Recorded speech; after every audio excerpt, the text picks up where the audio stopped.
오늘의 주요 뉴스입니다. 이틀 연속 10만 명대 확진자가 나온 가운데 방역당국은 코로나19 유행 정점을 완전히 지나간 것으로 평가했습니다. 일주일 하루 평균 확진자는 지난달 40만 5천 명으로 정점을 찍은 뒤 이달 1주차에 21만 명대, 14일 기준으로는 16만 명 수준으로 줄었습니다. 정부가 다음 주부터 사적 모임 인원과 영업시간 제한을 완전히 해제하는 거리두기 조정안을 검토하는 것으로 알려졌습니다. 새로운 거리두기 조정안과 방역 의료체계 일상화 방안은 15일 중대본 회의에서 발표될 예정입니다. 정부가 코로나19 확산 이후 2년여 만에 모든 국가와 지역에 대한 특별 여행주의보를 해제했습니다. 이에 따라 싱가포르와 캐나다 등 22개국과 괌 사이판 지역은 여행경보 1단계로, 영국, 독일, 프랑스 등 129개국은 여행경보 2단계로 하향 조정됩니다. 미국이 오미크론 변이 확산으로 항공기와 버스 등 대중교통 이용 시 적용하는 마스크 의무화를 보름 더 연장했습니다. 세계보건기구 WHO도 방심할 때가 아니라며 코로나19에 대한 국제적 공중보건 비상사태를 유지하기로 했습니다. 한국을 포함한 국제 공동연구진이 슈퍼컴퓨터를 이용해 과거 큰 기후변화가 고대 인류의 주거지 대이동에 영향을 끼쳤다는 사실을 밝혀냈습니다. 또 기후변화가 고대 인류의 종분화에도 영향을 준 것을 확인했는데 논문은 학술 권위지 네이처에 실렸습니다.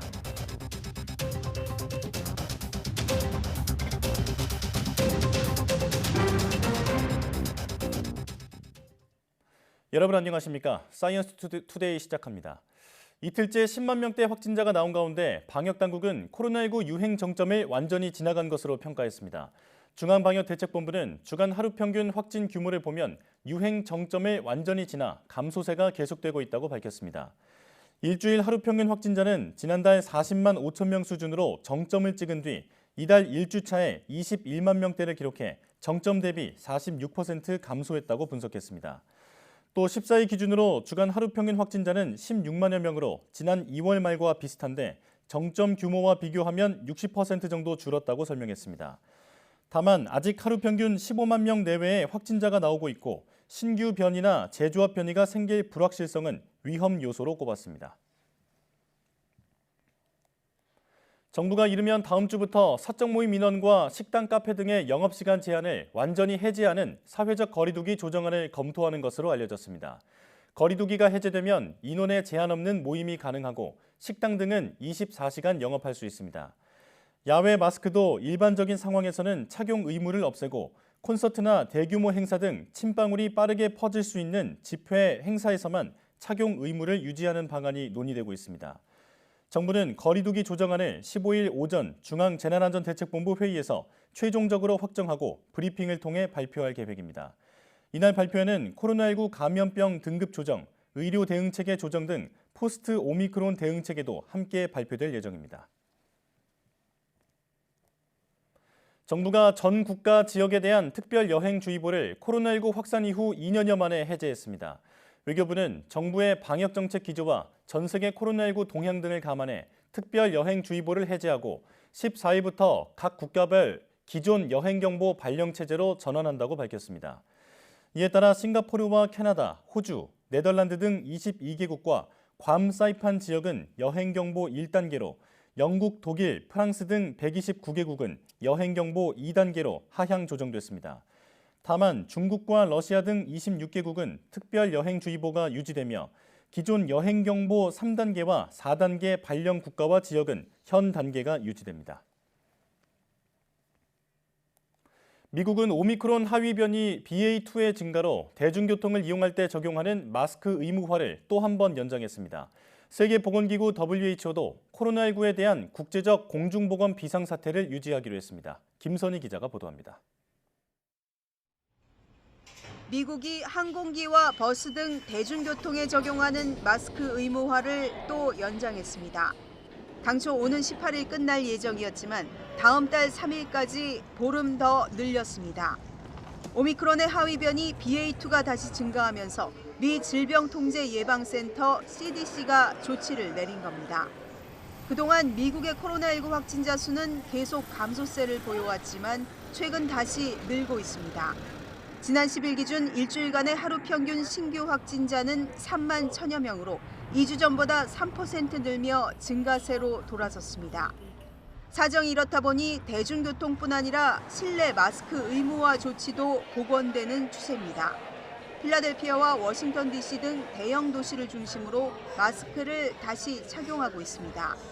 We hope that by having folks masked up whenever they're in public indoor spaces, we can get ahead of the wave and keep it from reaching a peak like we saw in January with the Omicron variant. 세계보건기구 WHO는 코로나19에 대해 국제적 공중보건 비상사태를 계속 유지하기로 했습니다.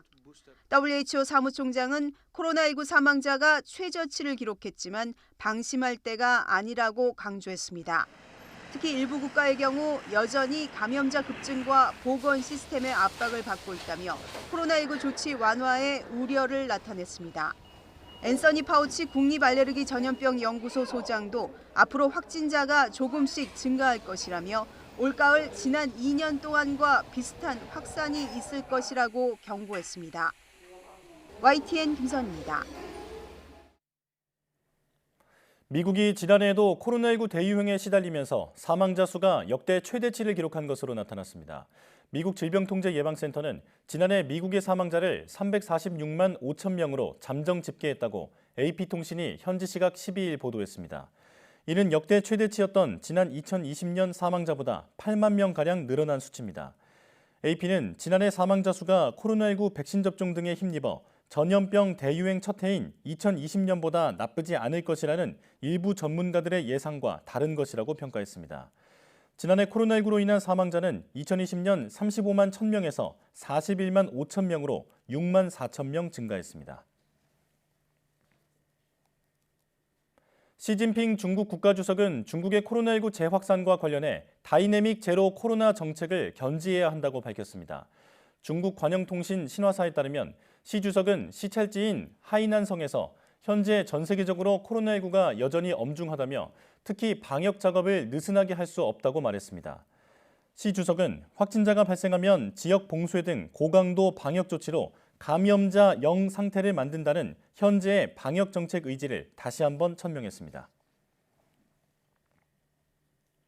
상하이 봉쇄로 우리 유학생들이 먹을 게 부족한 상태에서 고립됐다는 소식이 알려지면서 현지 교민들이 긴급 구호 물품을 가져다주고 있습니다. 후원금도 모금을 시작했는데 만 하루가 안 돼 5천만 원 가까이 모였습니다. 베이징에서 강성우 특파원이 보도합니다. 집안에 고립돼 있는 상하이 한국인 유학생들에게 라면과 김치, 생수 등이 배달됐습니다. 언제 끝날지 모르는 봉쇄 때문에 불안해하던 학생들은 조금이나마 안도를 하기 시작했습니다. 하루하루 먹을 것이 당장 부족한 상황이었습니다. 이때 상해시 교민분들이 보내주신 구호품 덕분에 저희 유학생들에게 큰 도움이 됐는데요. 물이 떨어져 가서 수돗물 끓여 먹어야 하나 고민하고 있었는데 아침부터 정말 감동이었습니다. 든든합니다. 긴급 구호 물품을 보내준 사람들은 다름 아닌 상하이에 사는 우리 교민들. 본인들도 격리가 돼 장사도 출근도 못하는 처지지만 학생들을 돕기 위해 나섰습니다. 남의 일이 아니죠. 어차피 여기 외국인데 그러면은 여기 같이 계신 한국분들끼리 당연히 단합을 해야 되고, 그리고 이제 저도 애가 있는데 평소 얼굴도 모르는 상태에서 스마트폰 단체 대화방에서 만나 하나 둘씩 의기투합이 됐습니다. 갑자기 10배 이상 뛴 배달 비용을 마련하기 위해 단체 대화방에서 모금도 시작했습니다. 만 하루도 채 안 돼 5천만 원 가까이 모였는데 금액이 한도를 초과해 자동 중단됐습니다. 돈이 갑자기 단시간에 너무 많이 들어오니까 위챗이란 정부 자동 시스템에서 경고가 왔거든요. 이런 활동이 가능해진 건 상하이 당국이 봉쇄를 조금 완화했기 때문입니다. 하지만 완화 조치 이틀 만에 감염자가 다시 약 2,000명 늘어나 역대 최다로 많아졌습니다. 이 때문에 봉쇄가 길어질 가능성도 있어 상하이는 여전히 긴장된 상황입니다. 베이징에서 YTN 강성웅입니다.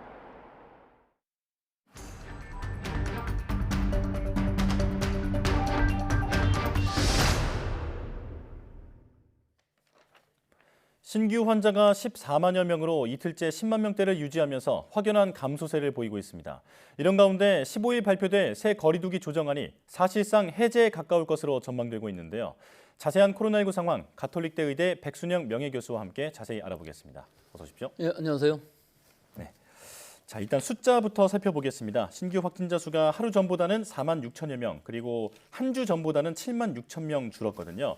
정부는 코로나19 유행 정점이 완전히 지나갔다고 분석하고 있는데 교수님께서도 동의하십니까? 예, 동의합니다. 이거 완전히 지나갔다고 볼 수가 있는 것이요. 네. 우리나라에서의 이 오미크론 유행의 정점은 사실은 3월 17일 날 62만 명이 신규 확진자로 나왔었는데 이게 7만 명 정도는 좀 잘못된 계산이라 55만 명 정도가 최고치라고 볼 수가 있는데 예. 이 주일에 하루 평균 확진자 수가 40만 명 정도 됐습니다. 그런데 지금 오늘 0시 기준으로 지난 한 주간의 확진자 평균은 하루 평균은 17만 1,561명이거든요.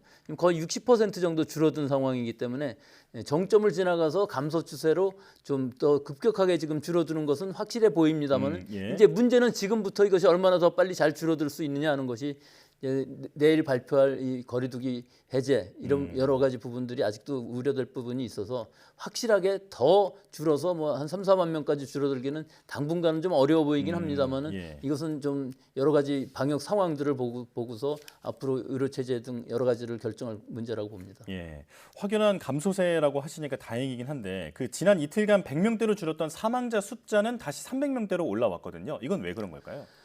보통 이 신규 확진자가 감소 추세로 가게 되면은 그 2, 3주 정도 시차를 두고서 위중증 환자, 사망자가 줄어드는 추세를 보일 수 있게 되는 것인데요. 네. 위중증 환자는 그런 추세로 줄어들고 있습니다. 하지만 사망자 수는 사실은 좀 들쭉날쭉하는 상황이면서 200명대가 평균 유지되고 있는 상황이거든요. 예. 이것은 사실은 전체 사망자 수들 중에서 요양원, 요양병원들 이 시설에 계신 분들, 특히 고위험군이신 분들이 한 40% 정도 사망하신다고 해요. 예. 전체 사망자 비율 중에서.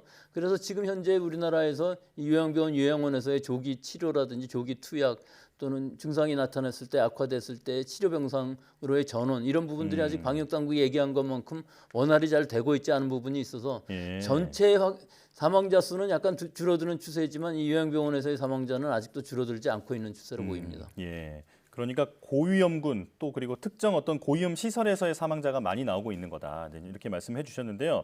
자, 정부가 다음 주부터 사적 모임 인원 제한 그리고 식당, 카페 등의 영업 시간 제한을 완전히 해제하는 것을 검토하고 있습니다. 적절하다고 보십니까? 예, 뭐 지금 상황에서는 적절하다고 볼 수가 있습니다. 네. 뭐 사회적 거리두기가 이제는 그 유행 전체 규모에 감소하는 것을 영향을 주지는 않을 것으로 보입니다만은 네. 역시 조금 아까 제가 말씀드린 것처럼 이 감소 추세가 확연하게 되기 위해서는 사실은 방역이 좀 필요한 상황이긴 한데 여러 가지 사회적인 경제적인 활동의 이득을 위해서는 뭐 어쩔 수가 없는 상황이고 지금 시적절하다고는 볼 수 있습니다. 예. 지금 상황을 보면은 우리 국민의 64.2%가 3차 접종을 완료하였고요. 전체 누적 감염자는 1,600만 명 정도가 되기 때문에 네. 사실은 국민들의 면역도는 상당히 높은 상황이라고 할 수가 있겠죠. 다만 지금 이 시기가 우리가 위기를 완전히 벗어난 상황이냐 하면 그것은 그렇지는 않거든요. 네. 그렇기 때문에 지금 이 시기에 생활 방역, 즉 마스크 쓰기라든지 손 씻기, 실내 환기 등을 이제 소홀히 하게 되면은 오히려 이것이 정체로 갈 수가 있기 때문에 이런 부분 아직은 조금 더 방역에 생활 방역에 좀 힘써야 될 때라고 생각합니다. 예, 마스크 착용이나 이런 부분들의 그 긴장은 풀어져서는 안 된다 이렇게 강조를 해주셨는데요. 자, 그런가 하면 국내에서 60세 이상을 대상으로 4차 백신 접종이 시작됐습니다. 지금 해외를 보면 미국은 50세 이상 그리고 유럽은 80세 이상을 대상으로 4차 접종을 권고하고 있는데 우리나라는 이제 60세 이상이잖아요. 이게 기준이 왜 다른 건가요? 뭐 기준이라기보다는 각국의 그 유행 상황이라든지 또는 3차 접종까지의 그 접종률에 따라서 많이 다를 수가 있을 것으로 보이고요. 어느 나라든지 사실은 고위험군, 면역 약화 환자라든지 또는 요양병원, 요양시설들의 입소자, 종사자들은 다 접종을 받는 것을 권고하고 있고요. 예. 특히 EMA 경우, 유럽의 EMA 경우는 80세 이상을 한 이유는 이 고령층이라는 이 나이만 갖고서도 고위험군에 들어갈 수 있기 때문에 권고하고 있고 우리나라에서도 80세 이상은 적극 권고하고 있습니다. 다만 지금 우리나라에서도 이미 면역 약화 환자라든지 요양원, 요양병원 시설 입소자, 종사자들은 4차 접종을 지금 시행하고 있는 상황이었거든요. 그런데 예. 여기서 이제 60세 이상까지 이게 허용 범위를 넓힌 것이죠. 그렇기 때문에 60세 이상의 경우에 있어서 기저질환이 있든가 좀 면역이 약하신 분들은 뭐 맞는 것이 좋겠지만 사실은 60세 이상이면서 건강하다고 생각하시는 분들은 조금 더 시차를 두고 맞는 것도 뭐 나쁘지는 않다고 생각을 합니다. 예. 각국 상황에 맞게 권고를 하고 있다라는 말씀이시고요. 자, 그리고 정부가 2년여 만에 전 국가와 지역에 대한 특별 여행주의보를 해제하기로 했습니다. 하지만 코로나 재확산 조짐이 보이는 나라도 여러 군데 있는데 지금 같은 시기에 해외여행을 다녀와도 될까요? 뭐 많이 풀어졌죠. 해외여행 갈 수 있는데요. 네. 여러 가지 주의점들이 좀 있습니다. 예. 우선 뭐 일주일 여행 가는데 국내에 들어와서 일주일 자가격리한다 그러면 상당히 여행하기는 어려운 상황이겠죠. 예. 하지만 이것은 면역이 생기는 사람들, 즉 확진이 되었던 사람이든지 혹은 백신 접종을 완료하신 분들은 자가격리가 일주일 자가격리가 면제가 되는 상황이긴 합니다. 하지만 여기서 한 가지 생각하셔야 될 부분들은 그래도 입국할 때 음성 확인서는 필요하거든요. 네. 이 음성 확인서가 만약에 안 된다면, 즉 해외에 머무시고 계실 때 확진이 되신다면 사실은 비행기를 탈 수가 없습니다. 그렇기 때문에 이런 부분 조심하셔야 되고요.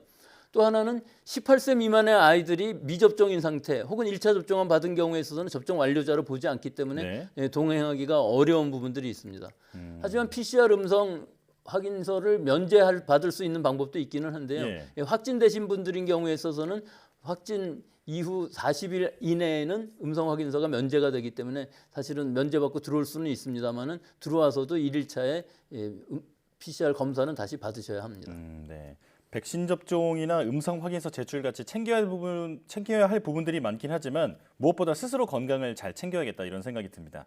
자, 그리고 WHO가 코로나19에 대해서 국제적 공중보건 비상사태를 계속 유지하기로 했습니다. 그러면서 이제 사무총장이 아직은 방심할 때가 아니라고 얘기를 했는데 이건 어떤 배경에서 나온 말입니까?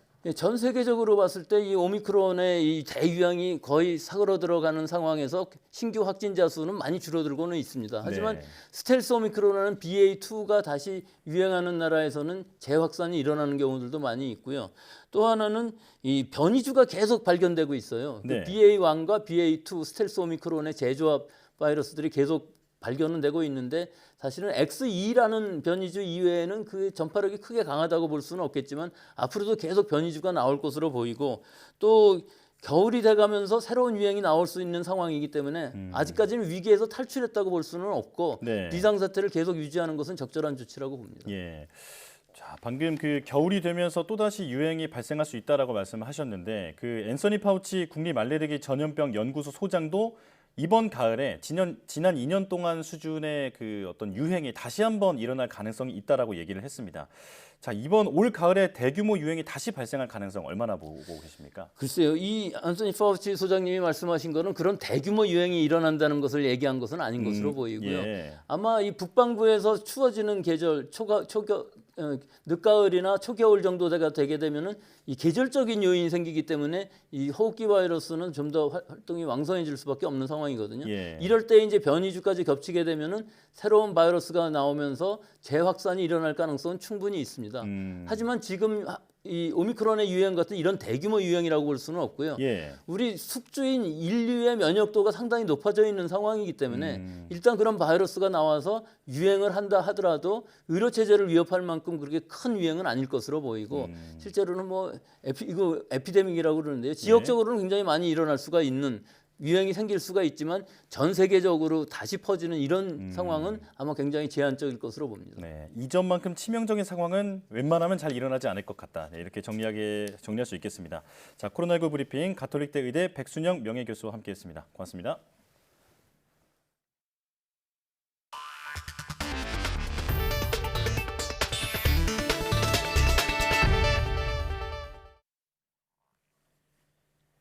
기후변화가 인류의 삶에 어떤 영향을 미칠까요? 한국을 포함한 국제 공동연구진이 기후변화가 고대 인류의 주거지 이동은 물론 종 분화에도 영향을 미쳤다는 사실을 대규모 시뮬레이션을 통해 밝혀냈습니다. 취재의 양회영 기자입니다.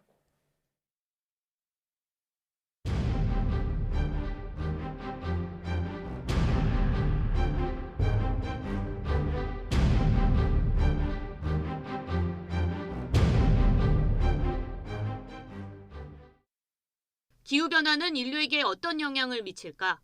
이 질문에 대한 대답을 한국을 포함한 국제 공동연구진이 찾아냈습니다.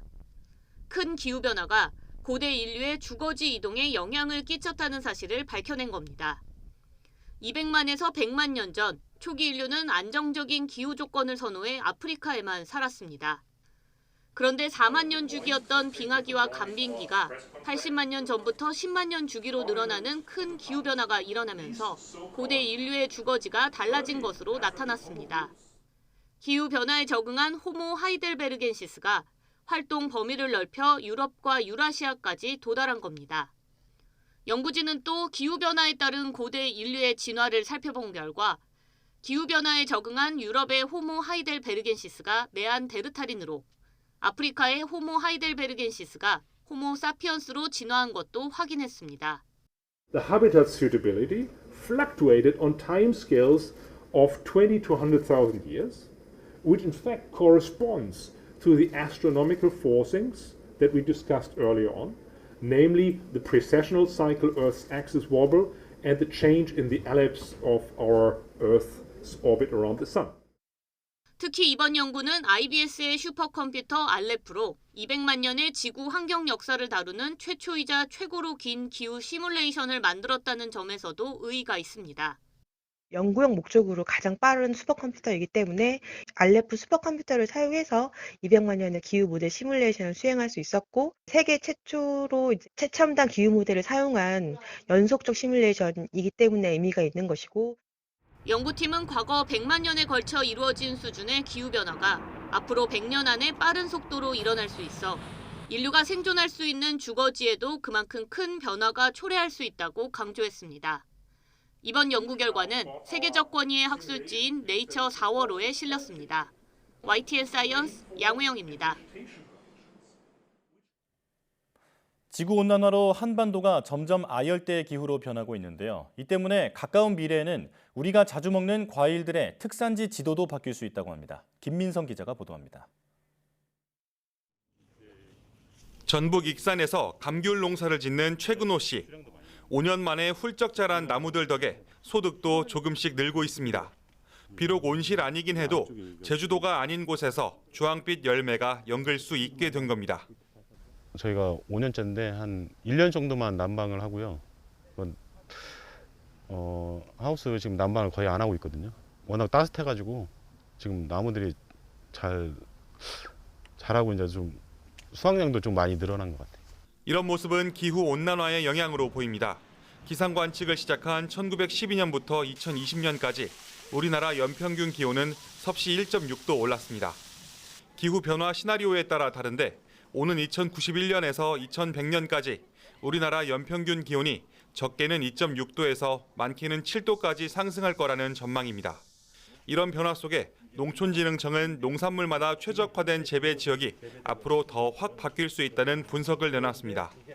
연구진은 기후변화 속도가 완화하고 친환경 기술 발전 정도를 중간 단계로 가정할 때 사과는 60년 뒤 대부분 강원 지역에서만 수확할 수 있다고 밝혔습니다. 또 같은 추세라면 제주도 특산물인 감귤은 60년 뒤 광주와 대구는 물론 강원 일부 지역에서도 나게 될 수 있습니다. 따뜻한 곳에서도 잘 자랄 수 있는 사과 품종을 개발한다든지 지금 생산할 수 있는 그런 농작물들을 잘 재배할 수 있는 그런 기술을 개발을 해가지고 앞으로도 국민들한테 지속적으로 공급을 할 계획입니다. 거스를 수 없는 기후 변화의 흐름 속에 지금의 익숙한 풍경을 지키기 위한 모두의 노력이 필요해 보입니다. YTN 김민성입니다. 회나 고기에 곁들여 먹는 고추냉이는 와사비로 더 잘 알려져 있는데요. 국내에서도 우수한 품질의 고추냉이가 재배되고 있다고 합니다. 최근엔 첨단 농업 기술을 만나 생산량을 더욱 높였습니다. 홍성욱 기자입니다. 푸릇푸릇한 푸성기가 잎을 활짝 틔웠습니다. 호박잎 같기도, 산지에 자라는 곰칫잎을 담기도 했지만 흔히 와사비라고 부르는 고추냉이입니다. 기온과 수질 등 생육 조건이 까다롭기로 유명한 고추냉이. 철원 민통선 내 현무암 지대에서 샘솟는 용천수. 그리고 20년 넘게 이어진 한 농부의 끈질긴 노력으로 국내 재배에 성공했습니다. 이곳에서 자라는 고추냉이는 유독 뿌리 줄기가 굵고 성장 속도도 빠릅니다. 이 비결은 바로 이 특별한 조명에 있습니다. 보랏빛이 감돌며 전혀 눈부시지 않은 조명, 이름도 생소한 퀀텀닷 조명. 철원 플라즈마 산업기술연구원이 고추냉이가 요구하는 최적의 빛을 찾았습니다. 뿌리줄기 수확까지 평균 20개월 걸리는데 조명을 사용해 15개월로 단축했고 굵기도 2배나 커졌습니다. 병해충으로 고사하는 고추냉이도 감소했습니다. 고사주가 3% 미만으로 현재 떨어졌다. 그러니까 고사도 덜 되고 그다음에 근경은 크고 맛도 좋고 그러면 저희 입장에서 일석삼조가 아니라 일석다조의 효과를 봤는데 이렇게 생산한 고추냉이는 100g에 3만 원. 한우보다 비싼 고부가 가치 작물입니다. 조명을 비추는 시간은 아침 저녁으로 2-3시간. 전기료 부담도 크지 않습니다. 고추냉이가 요구하는 빛을 찾은 것처럼 다른 작물이 원하는 조명 개발도 진행되고 있습니다. 토마토나 파프리카 그리고 딸기 쪽으로도 또 응용을 해서 지역의 농가분들이 소득 증대에 기여하고자 합니다. 농부의 끈질긴 노력, 여기에 특별한 조명을 개발한 첨단 농업 기술이 더해지면서 수입에 의존하던 고추냉이 국산화가 현실이 됐습니다. YTN 홍석입니다. 국내 연구진이 외상 후 스트레스 장애 PTSD 치료제의 과학적 원리를 동물 실험을 통해 세계 최초로 밝혀냈습니다. 기초과학연구원 인지 및 사회성 연구단은 현재 임상시험 2B 단계가 진행 중인 PTSD 치료제 NYX-783을 공포 상황이 발생한 지 24시간이 지난 PTSD-G 모델에 주입한 결과 공포 기억 재발이 억제되는 것을 확인했다고 밝혔습니다. 연구팀은 개발 중인 PTSD 치료제가 전두엽 내 흥분성 신경세포의 NMDA 수용체를 활성화해 신경 기능을 조절하는 특정 단백질을 발현시켜 공포 기억을 억제하는 것이라고 설명했습니다. 이번 연구를 주도한 이보영 연구위원은 직접적인 PTSD 치료제가 없는 상황에서 개발 중인 PTSD 치료제의 분자적 기전을 최초로 규명했다는 점에서 의미가 있다고 강조했습니다. 이번 연구 결과는 세계적인 뇌과학 분야 학술지인 분자정신의학지에 실렸습니다. 정부가 필요한 물건을 사들이는 공공조달 시장은 이제 연간 175조 원 규모로 성장했는데요. 아이디어 제품을 내세운 혁신 중소기업이 한자리에 모인 국내 유일의 공공조달 박람회가 열렸습니다. 권남기 기자입니다. 어장을 망치는 주범으로 꼽히며 바다의 해적으로도 불리는 불가사리. 매년 수백 톤을 잡아들이는데 이렇게 버려지는 불가사리로 제설제와 화장품을 만들었습니다. 환경오염 원인 물질을 제거하면서 친환경적인 제설을 가능하게 하고 있고요. 콜라겐 성분을 추출해서 화장품 사업으로 개발하는 추락 상황을 감지해 작업자를 보호하는 에어백이나 LED를 활용한 실내 정원까지 남다른 기술력이나 아이디어를 앞세운 500개 중소업체가 나라장터 엑스포에 모였습니다. 정부와 지자체, 공공기관이 우수 조달 기업의 혁신 제품을 한눈에 둘러볼 수 있는 국내 유일의 공공조달 박람회입니다. 업체들은 공공기관과 해외 기업에 제품을 홍보하고 판로를 넓힐 기회를 가졌습니다. 중소벤처기업 혁신 제품의 판로를 개척하고 혁신 성장의 디딤돌이 되도록 적극 지원하겠습니다.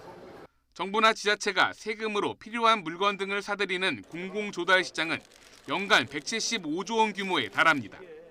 YTN 권남기입니다. 러시아 해군 흑해 함대를 이끄는 순양함에서 폭발이 발생했다고 현지 민영통신사가 보도했습니다. 이에 대해 흑해 인근의 항구 도시 오데사의 막심 마르첸코 주지사는 텔레그램을 통해 자국군이 넵튠 대함미사일 2발을 발사해 러시아 함정에 큰 피해를 줬다고 밝혔습니다. 그러나 러시아 국방부는 모스크바 순양함에서 큰 불이나 탄약고가 폭발하는 등 심각한 손상을 입은 것은 맞지만 단순 화재일 뿐이라고 반박했습니다. 미국 정부가 러시아와 동부 돈바스에서 일전을 앞둔 우크라이나에 기존 군사 지원에 더해 1조 원 규모의 새 무기를 제공하기로 했습니다. 미 재무장관은 러시아에 대한 제재 훼손 시도를 좌시하지 않겠다고 경고했습니다. 이종수 기자입니다.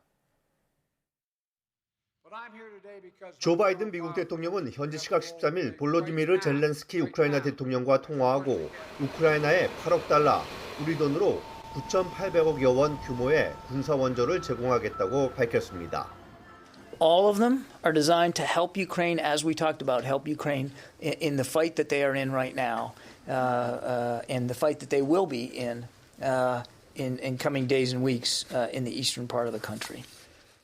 이번 추가 지원은 대통령이 비상 상황에 의회 허가 없이 미국 방산품 이전을 승인할 수 있게 한 대통령 사용 권한을 통해 이뤄집니다. 이번에 새로 지원키로 한 무기 체계에는 곡사포 18기와 포탄 4만 발, 장갑차 200대, 대전차 드론 스위치 블레이드 300대, 대전차 미사일 제블린 500기 등이 포함됐습니다. 특히 곡사포는 우크라이나 특별 요청에 따라 이번 전쟁에서 미국이 처음 제공하는 겁니다. 이번 지원으로 미국의 우크라이나에 대한 안보 원조는 러시아의 우크라이나 침공 이후 모두 32억 달러에 이릅니다. 바이든 대통령은 앞서 현지 시각 12일에는 우크라이나에서 전쟁을 벌이는 러시아의 행위를 처음으로 제노사이드, 집단 학살이라고 언급했습니다. Well, he called it a genocide yesterday, not once but twice actually, because as he said yesterday, it's becoming clearer and clearer each day that it is Putin's aim to wipe out the idea of being Ukrainian, that we're seeing greater brutality increase day by day. 미국에서 러시아 제재를 총구하라는 재무부 수장은 러시아에 대한 제재를 훼손하려는 시도를 좌시하지 않겠다고 경고했습니다. The unified coalition of sanctioning countries will not be indifferent to actions that undermine the sanctions we've put in place. 일런 장관은 특히 우크라이나 전쟁에서 중국의 역할이 중요하다고 강조하면서 전쟁 종식을 위한 구체적 행동에 나서지 않을 경우 국제사회에 따돌림을 면치 못할 거라고 힘주어 말했습니다. YTN 이종수입니다. 나토의 확장 저지 효과까지 노렸던 러시아의 우크라이나 침공 구상이 크게 틀어지고 있습니다. 러시아의 군사적 위협을 실감한 핀란드와 스웨덴이 나토 가입을 적극 검토하면서 유럽의 동서 균형추가 흔들리고 있습니다. 보도에 이상순 기자입니다. 러시아와 접한 핀란드 국경지대는 최근 활기를 잃었습니다. 우크라이나 침공 이후 핀란드가 러시아와의 목재 교역을 중단했기 때문입니다. 배경엔 우크라이나와 유사한 러시아와의 쓰라린 역사가 있습니다. 1917년 러시아 혁명 때 독립한 이후 2차 대전 기간 전쟁을 벌이다 국경 일부를 빼앗겼고 냉전 시대에 들어서야 중립 조건으로 불가침을 보장받았습니다. 하지만 우크라이나 침공은 북대서양 조약기구 나토 가입이라는 불씨를 불길로 바꿔놨습니다. And we will have the discussions within the Finnish parliament upcoming weeks. But I think our process will be quite fast. It will happen in weeks, as I mentioned. 스웨덴은 러시아와 국경도 없고 지난 2세기 동안 전쟁도 없었습니다. 하지만 스웨덴도 군사적 비동맹주의 대신 나토 가입을 검토하고 있습니다. 동정만 많지 보호는 못 받는 우크라이나 같은 상황은 피하고 싶기 때문입니다. I think you really must analyze the new situation, do it very seriously, think about the consequences, the pros and cons of all potential ways forward, and I think you have to be very serious in this work. This is exactly where we are right now. 물론 러시아는 균형 회복 조치를 취하겠다며 두 나라에 경고하고 있습니다. 러시아의 군사 행동을 배제할 수는 없지만 여론을 보면 나토 동반 가입이 예상되고 있습니다. 푸틴 러시아 대통령은 우크라이나 침공을 통해 나토 국가를 덜 보게 될 것을 기대했겠지만 현실은 정반대가 될 가능성이 높아지고 있습니다. YTN 이상순입니다.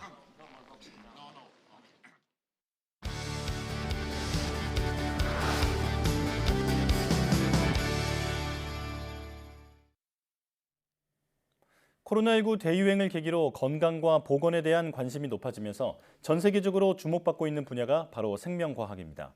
우리나라도 생명과학 분야에 많은 투자와 혁신을 일으키며 바이오 경제 시대를 열고 있는데요. 오늘 과학의 달인 우리나라를 대표하는 바이오 분야 전문 연구기관 한국생명공학연구원의 김장성 원장과 함께하겠습니다. 어서 오십시오. 네, 나오셔서 고맙습니다. 자, 자세한 얘기를 나누기 전에 우선 시청자 여러분께 간단한 인사 그리고 한국생명공학연구원이 어떤 곳인지 직접 소개해 주시죠. 네, 사이언스데이 시청자 여러분 안녕하세요. 한국생명공학연구원 원장 김장성입니다. 저희 생명공학연구원은 대한민국 바이오 R&D의 허브이자 바이오 경제를 선도하는 생명공학 분야의 국내 유일의 국책 연구기관입니다. 예. 정부는 우리나라를 이끌어갈 3대 성장 동력 산업 중 하나로 생명공학 분야를 집중 육성하고 있는데요.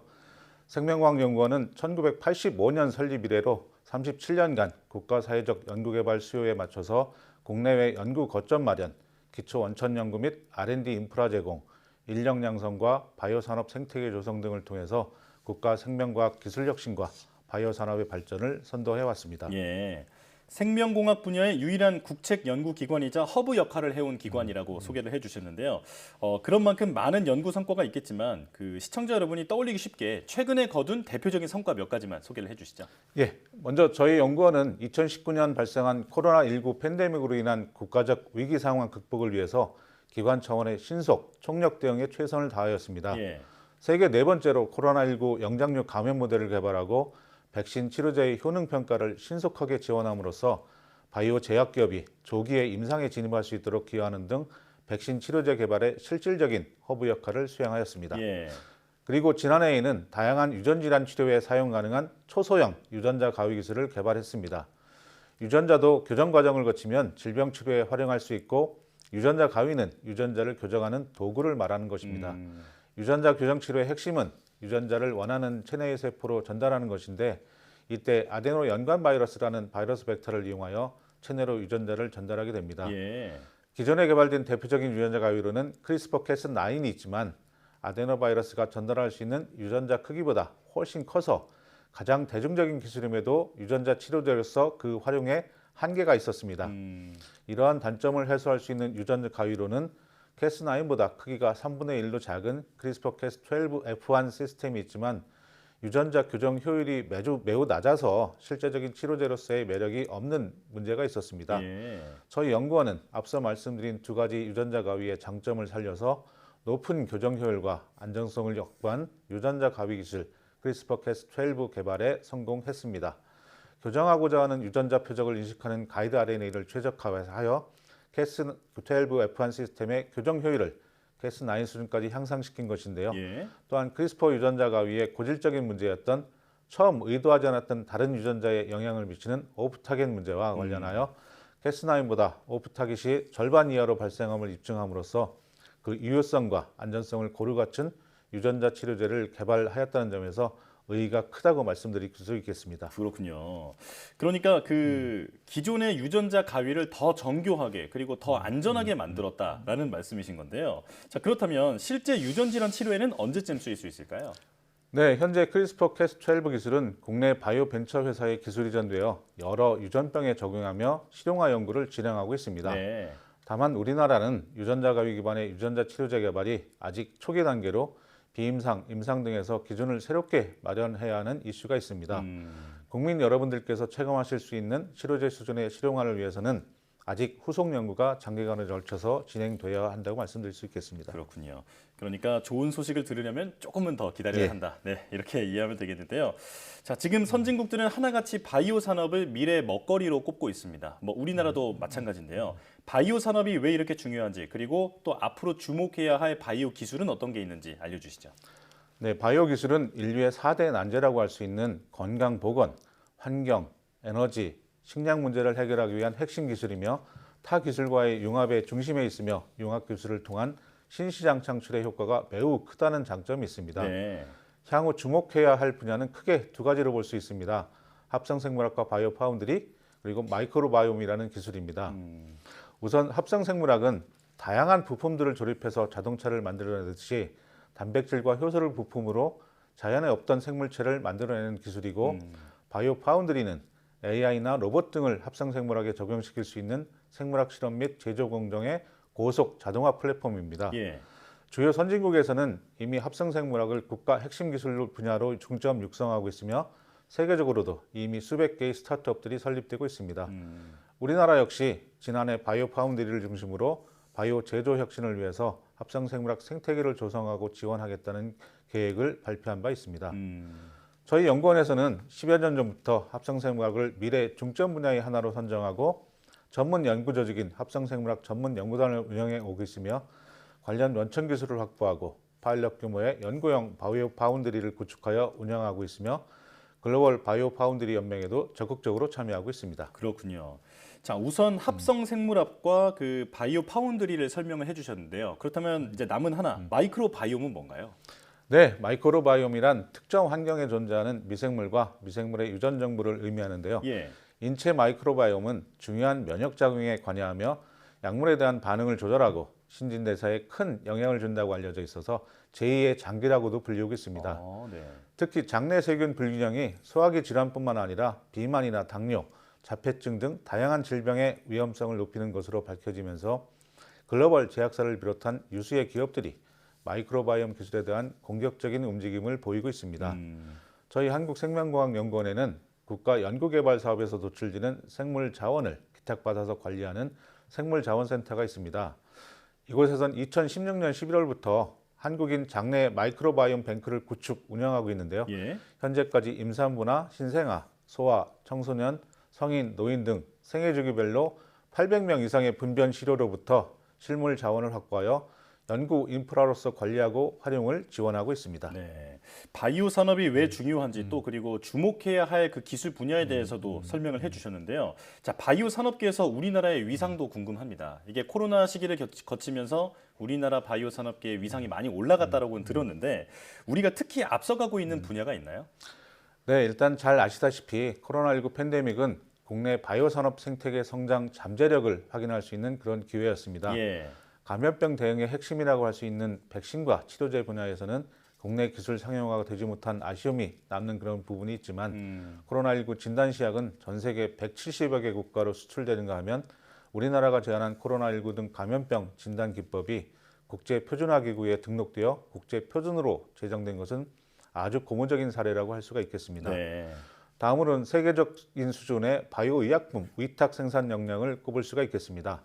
우리나라는 전 세계에서 개발된 코로나 백신과 치료제의 글로벌 생산 기지로 자리매김하고 있으며 특히 바이오 의약품 수탁 생산 1위인 삼성바이오로직스는 세계 최대의 생산 시설을 보유하기 위해서 공장 등 인프라를 증설하며 그 위상을 더욱 높이고 있습니다. 그 밖에도 마이크로바이옴 분야의 생산 공정이나 효소공학, 생물 자원 탐색 등의 응용 기술과 첨단 재생 바이오 분야의 줄기세포 활용 치료 기술, 세포 치료제와 같은 첨단 바이오 의약품 기술, 그리고 합성생물학 분야의 미생물 개량 및 대량 생산 기술 등에서 상대적인 강점을 보유하고 있습니다. 그렇군요. 자, 그런데 말씀하신 것처럼 우리가 많은 성과를 거뒀지만 여전히 그 패스트 팔로워, 그러니까 이제 빠른 추격자로 분류가 되고 있잖아요. 바이오 산업을 주도하는 퍼스트 무버가 되기 위해서는 우리에게 어떤 전략이 필요할까요? 네, 바이오 산업이 지속적인 성장을 이루기 위해서는 혁신 생태계가 구축되어야 합니다. 즉 고위험, 고수익 연구개발 성과들이 끊임없이 창출되어야 하는데요. 예. 우리나라는 코로나19 진단기기 시장을 통해서 우리나라 과학기술의 우수성을 입증하였으나 mRNA 백신과 같은 고위험, 고수익 연구개발 분야에서는 기술 패권을 확보하기 위해서 전략적이고 체계적인 지원이 필요한 상황입니다. 그래서 저는 한 가지 제안을 하고자 합니다. 우선 10대 국가 필수 전략기술의 하나인 첨단 바이오 분야의 연구개발을 위해서는 혁신적인 아이디어의 실용화가 많이 성공한 대표적인 조직인 미국 국방성의 고등연구계획국 DARPA를 벤치마킹하여 한국형 첨단 바이오 연구 지원단이라고 할 수 있는 아르파-B의 운영을 제안합니다. 예.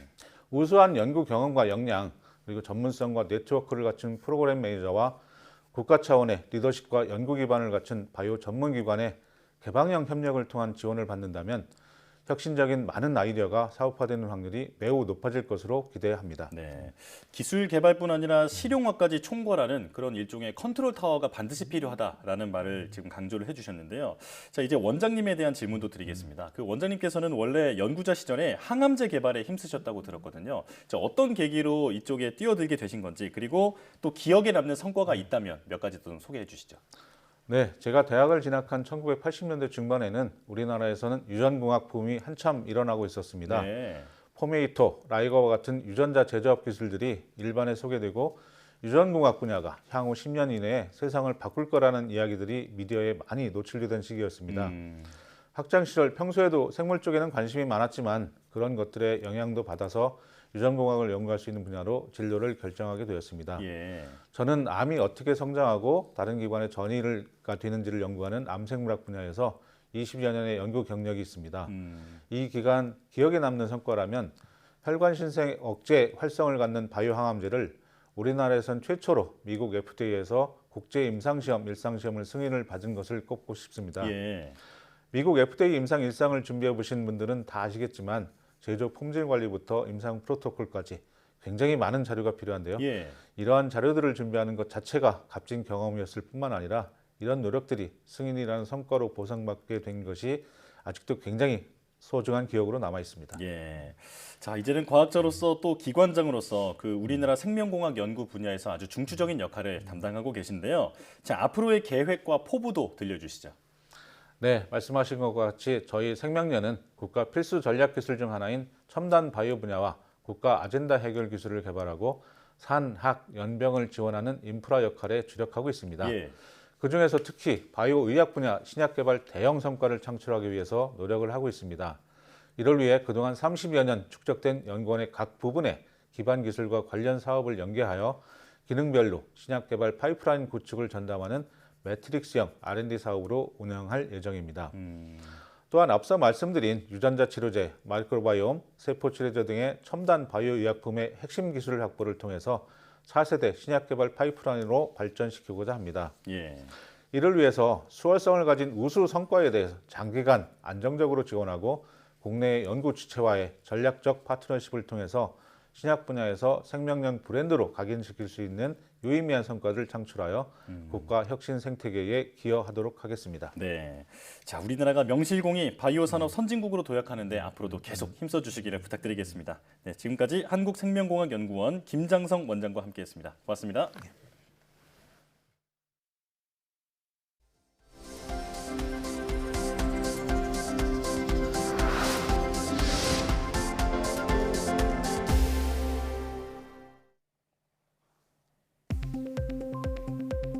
국내 연구진이 반도체 공정을 이용해 인체에 무해한 세균 방지 코팅 기술을 개발했습니다. 나노종합기술원과 카이스트 공동연구팀은 클린룸 기반의 증착 코팅법 등 반도체 제작 공정을 활용해 세균 등 오염물질이 달라붙지 못하는 방막을 만드는 기술을 개발했다고 밝혔습니다.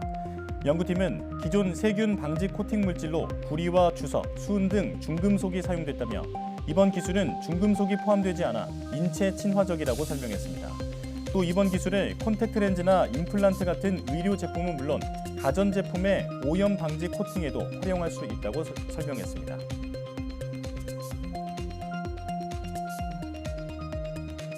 실험동물의 희생 없이도 골다공증 약물의 효능을 검증할 수 있는 뼈 모사칩이 개발됐습니다. 한국기초과학지원연구원은 뼈세포에서 추출한 물질과 하이드로젤을 배합하고 실제 뼈와 유사한 구조로 배열해 뼈세포 특유의 성질을 갖춘 장기 모사체를 칩 형태로 개발했다고 밝혔습니다. 또 칩에서 얻어진 뼈세포 이미지를 이용해 약물의 효과를 판별해내는 인공지능 기술도 제시했다고 밝혔습니다. 연구팀은 개발된 칩에 골다공증 약물을 처리한 결과 약물의 효능을 99.5% 정확도로 판별할 수 있었다고 덧붙였습니다. 운동을 꾸준히 하면 우울증 위험이 감소한다는 연구 결과가 나왔습니다. 영국 케임브리지대 연구팀이 19만 명을 대상으로 한 논문 15편을 분석한 결과 일주일에 2시간 30분씩 빠르게 걷기 등의 운동을 하는 사람은 운동을 전혀 하지 않는 사람보다 우울증 위험이 25% 낮았다고 밝혔습니다. 다만 운동 시간이 2시간 30분을 넘어가도 우울증 위험 감소 효과가 더 커지지는 않았다며 특정 기준점을 넘긴 운동량은 역효과를 보인다고 덧붙였습니다.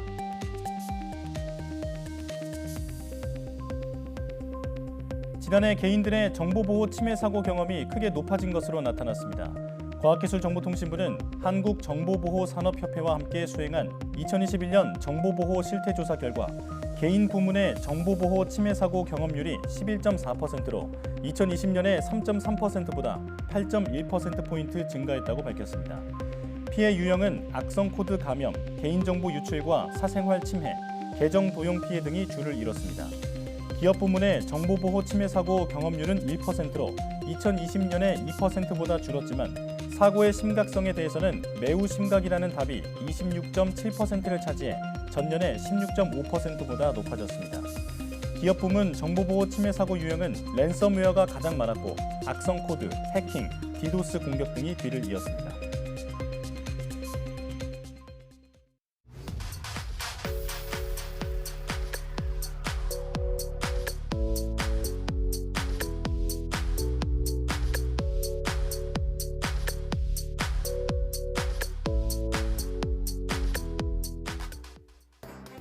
오미크론 유행이 감소세에 접어들었고 거리두기 완전 해제 전망도 나오면서 일상 회복에 대한 기대가 커지고 있는데요.